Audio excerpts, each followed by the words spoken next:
Hey y'all, welcome to the Medicinal Melange podcast. I'm Elizabeth, a clinical herbalist, medical astrologer, and the friend that won't let you gaslight yourself out of your own brilliance.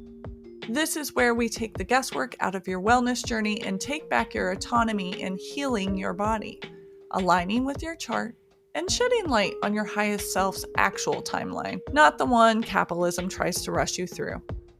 If you're into no BS astrology, radical self-honesty, and levels of devotion to yourself you were told were too much, you're in the right place. So, Mercury is going retrograde again, and we are going to sit down and have a whole ass episode devoted to it.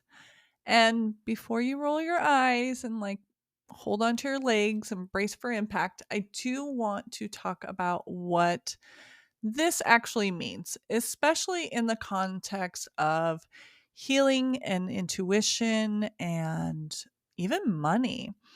That's actually why I opened the doors this week to the receiving frequency again, because this is a great time to recalibrate and review what wealth looks like in our lives, because it's definitely not what these celebs are shoving down our throats or Instagram feeds.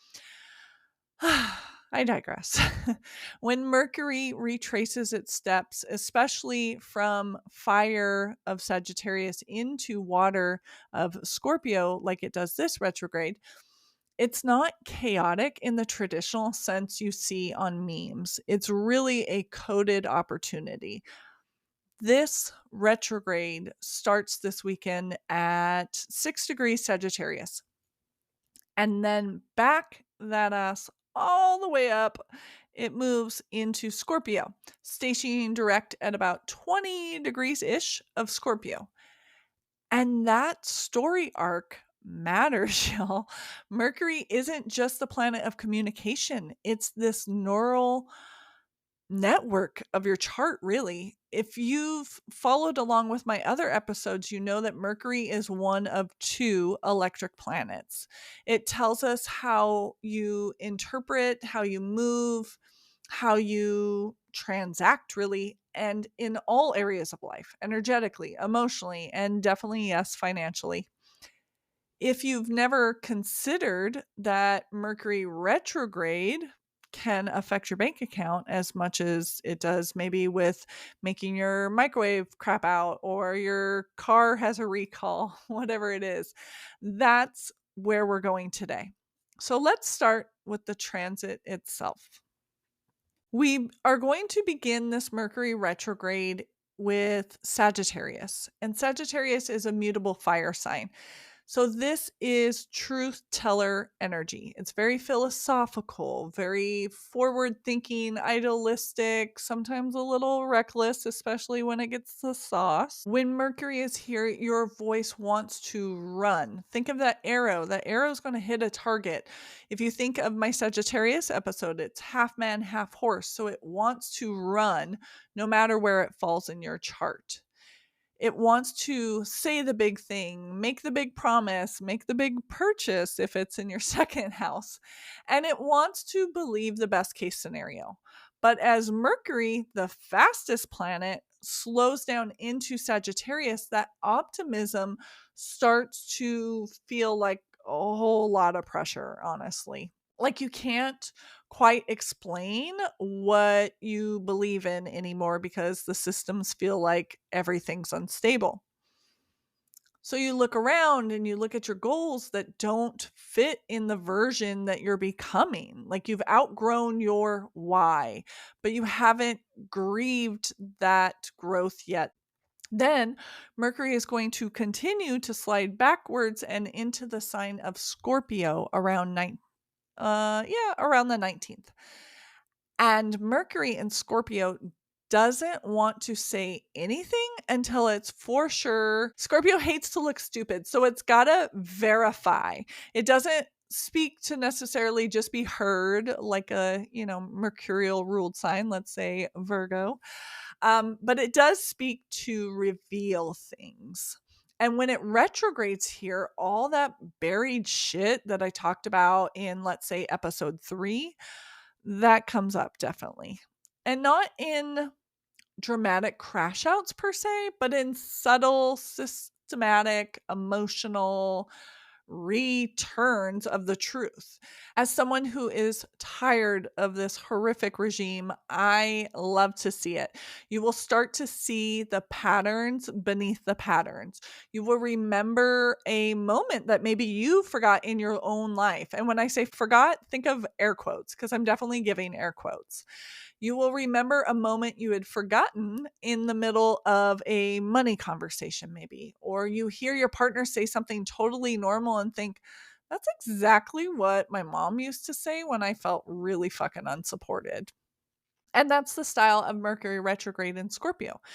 It's like your nervous system suddenly has a listening device installed and it starts playing back conversations you didn't realize that you recorded and bringing up with it a whole lot of old shit.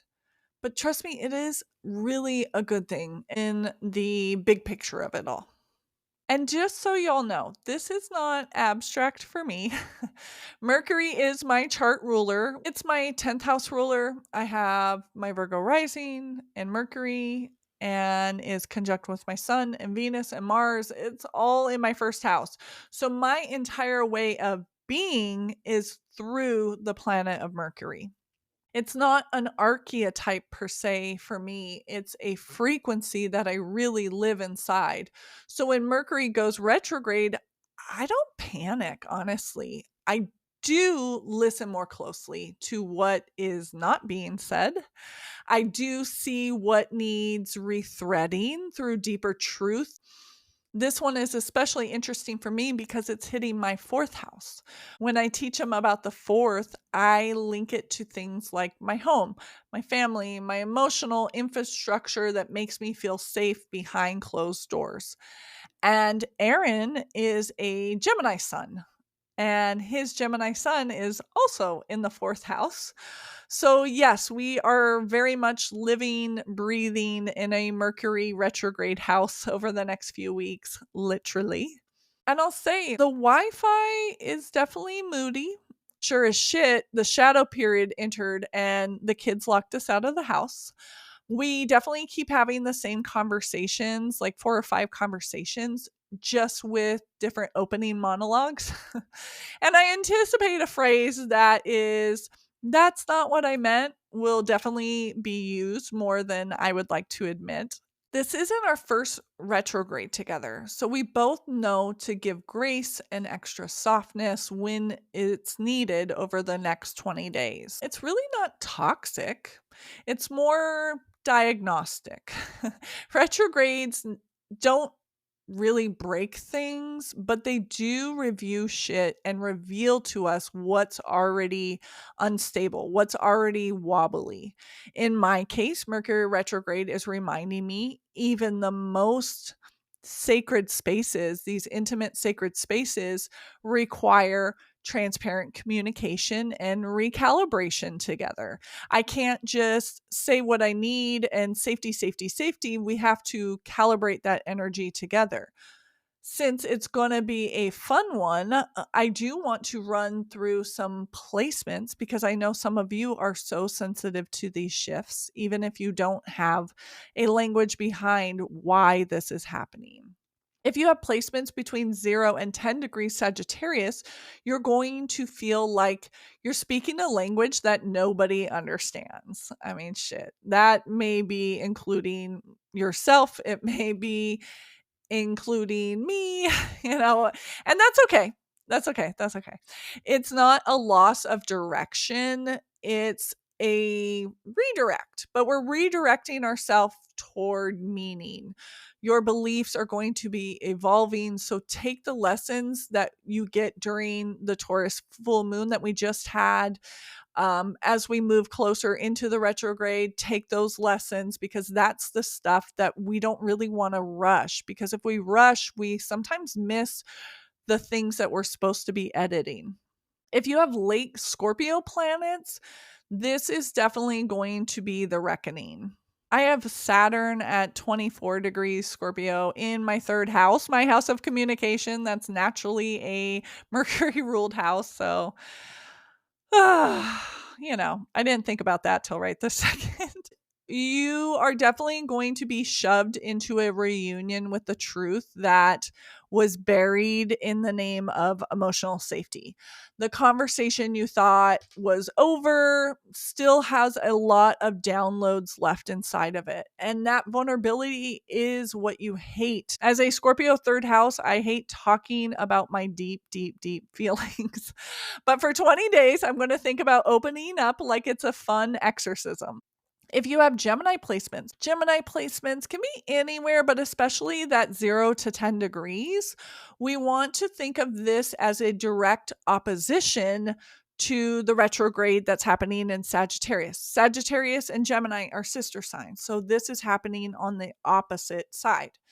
So you can expect to feel like people just aren't fucking getting it. And I want you to just pause, because maybe check your own echo chamber first, because you might be mirroring more of what you think rather than having it be the perspective of other people, especially in relationships, because to gain clarity, you have to be in the combo.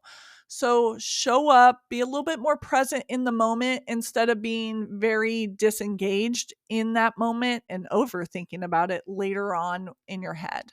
Now, if you have Pisces and Aries placements, this is going to matter because we're kind of going to be squaring or close to squaring. This Mercury retrograde squares in Aries, so the inner monologue might feel a little bit more full, meaning instead of 2 words that you might have said in the past, we might be a little bit more full bodied in our sentences. For Pisces specifically, it's emotional moves that are happening in the shadow. For Aries, it might be a very reactive urgency. Neither one is wrong, but both are little DMs from the planets to like, hey, slow down your signal. Sometimes clarity isn't necessarily a direct answer to something that pops up during retrograde, but instead is this unrushed question that forms all of a sudden. It was a question you weren't thinking about, but because you slowed down, the question was able to form. Now, you definitely don't need a poli sci degree to know it's a monstrous shit show that affects us all in the long run. So, no matter what your placements are, let's connect this Mercury retrograde to money, because Mercury rules commerce. It is cognitive processing. So this is absolutely a Mercury retrograde that's going to affect money. Let's say a Mercury retrograde in your second house, your 8th house, your 11th house. If it's touching Venus or Saturn or your midheaven, this can definitely stir up financial feedback loops. That's how I try to think of it. If we're reviewing, we're going to be reviewing old shit as it pertains to money if one of those planets or those houses are hit. Try to slow down now before it heats up and think back for a second. Your financial decisions are never really just about money. They're about safety, they're about freedom, sometimes they're about shame. They're about whether or not you believe you're allowed to want more without betraying who you used to be. And I'm going to be honest, I definitely caught myself in the moment with this last one just the other day. And that's what we talked about also in the moon membership this past week. It was a full moon in Taurus, so we used my moon method to unpack. Think of the moon method as ways that I blend neuroscience and astrology. We're bringing the concrete scientific way and the forest of the woo woo way, and we kind of are blending them together so that way you can understand astrology on a more intimate level and apply it directly to your day to day life. When we unpacked the Venus wound, because Venus rules over Taurus, the parts of us that learn to associate stability with burning ourselves down and sacrifice, that's what we need to reflect on from a monetary standpoint. If your nervous system was trained to equate stillness with survival, then abundance might feel unsafe. And Mercury retrograde back into Scorpio, that will bring those feelings right back up to the surface. If you use my thought process of embracing Mercury retrograde in a way that makes you feel like test prep, like a time to review, we know it's not trying to make you spiral. Mercury retrograde is trying to free you, to make you think about that trigger more intimately so that way it can never show up as powerfully moving forward. Sure, it may come back, but it will never have the heat that it does this time around. This is a really powerful time that I ask my Sun members, what story am I telling about my own value? And like, who the fuck taught me to tell that story that way? And now what do we do with all of this? So I'm going to have you pause if you're able to and journal about that. What story am I telling about my own value? Who the fuck, bonus points if you put who the fuck, told me to tell it that way? This is not a time for frantic action. Oh my God. No, no, no, no, no. That is Mars energy. We are focusing on Mercury. This is a Mercury retrograde. It slows down before it shifts from moving forward, regular Mercury, into retrograde. So that's what we are going to do too. It's time for a refined attention to detail. So here's what I'm going to suggest. Look at old journal entries around the dates Mercury is retracing. If you're super into astrology, that's going to be your jam. I do want you to look at where 6 degrees Sagittarius to about 20 degrees Scorpio falls in your chart. Now, if you're like, fuck off, I don't know that. Cool. Book a reading with me and I can do this for you. Think about conversations, especially financial ones, that maybe you shut up to keep the peace, but maybe you shut up because, your kid walked into the room and there wasn't enough time to talk about it. Either way, think about conversations and financial conversations specifically. But if you don't have financial conversations, think about other ones, okay, that feel unresolved this year. Maybe you asked someone for the login to a bank account and they acted super fucking funny about giving it to you and or didn't give it to you at all. Was like, oh, I'll log in for you, and made it seem like it was your thing, but you had a little red flag or at least a semi-pink flag raised, and like, that's weird. Sit with those thoughts and give that secrecy the energy it deserves. Ask yourself, where do I need to say my value or my values more clearly? That's what my tip is for you ultimately in this episode, is review it all. If you're sitting with this episode and like, fuck, this all feels a little much, know that this is exactly why I created the Moon membership. I was working with my Sun clients and they're like, holy crap, I understand myself at such a deep level, but now, how do I apply it to the day-to-day? I did all the self-work. I am a completely transformed person. I am the phoenix rising from the ashes. But how do I take that to the day-to-day? And that's when I pulled in the Moon membership. We sometimes can't wrap our head around learning all the sigils and their associations. And we certainly struggle with the science and the behavior around blending psychology and all that into the mix.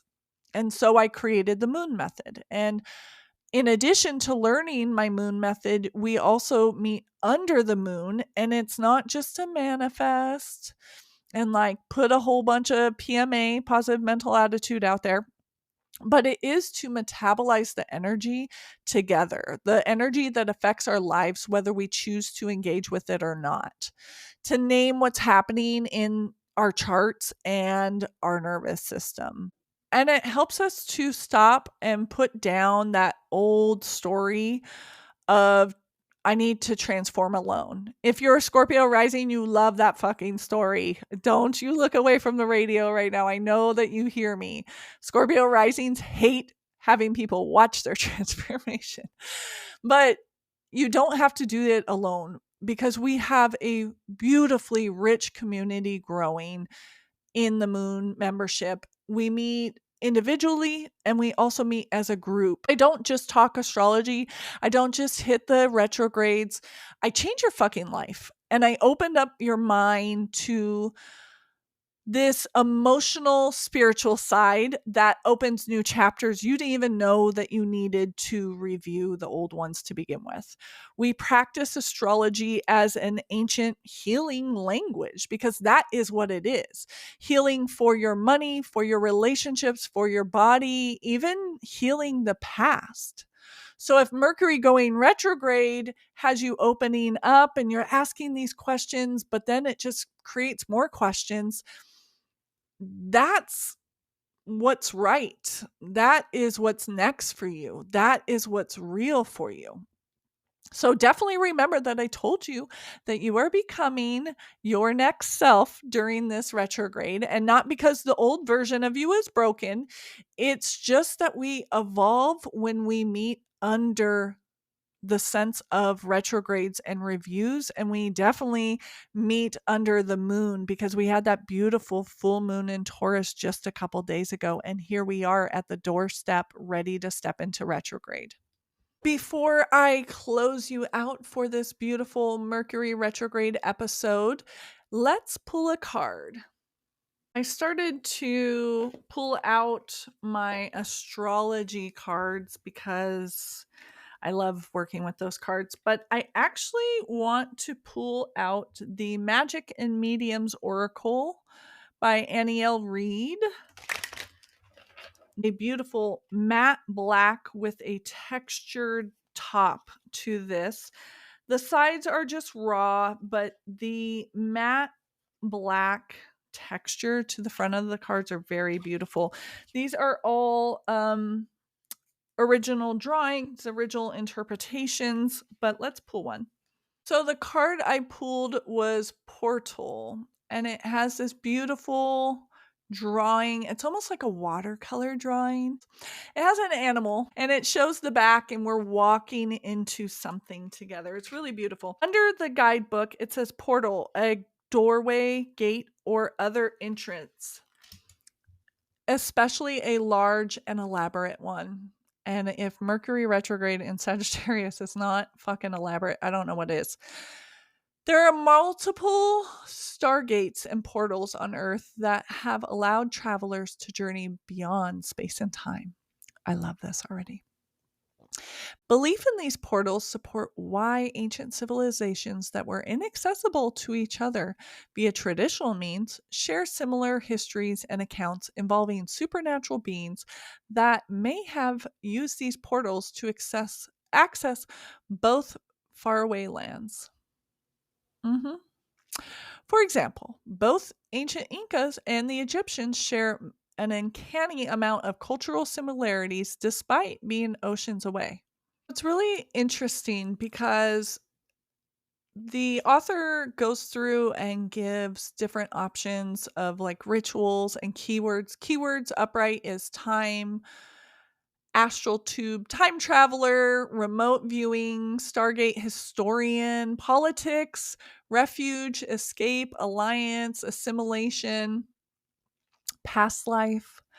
And I think this has a lot to do with the retrograde season being a portal. This is a time to review everything, to travel back and be like, that's some bullshit. And then go ahead and see, just by calling it out by name during retrograde season, how much we propel forward, that we time travel forward into a different version of ourselves, into one that's secure and abundant no matter what life throws at us. Now, in a divination position, it says someone from a forgotten land will soon become a friend or enemy. This is up to you. Either way, their arrival will be disruptive. I think that is hysterical for a retrograde period because that can be Mercury retrograde. It can be a friend or foe. It's how you do it. It's how you think of it. Our words are spells. Our words and our thoughts matter. I know these are same themes that you've heard over and over again, but this could be a very financially abundant time. And maybe it doesn't roll in the dough over the next 3 weeks. But I assure you, when we hit the end of November, if you have sat there and gone through the ifs, ands, whys, buts, calling out people, not in ugly ways, but just for clarification's sake, I assure you, come December, you will be rolling with so much momentum that is going to be beautiful and in alignment with your true self that nobody can deny how powerful you are. I will see y'all next week. I will try to remember that most of us listen to podcasts not on a radio, but rather on our cell phones.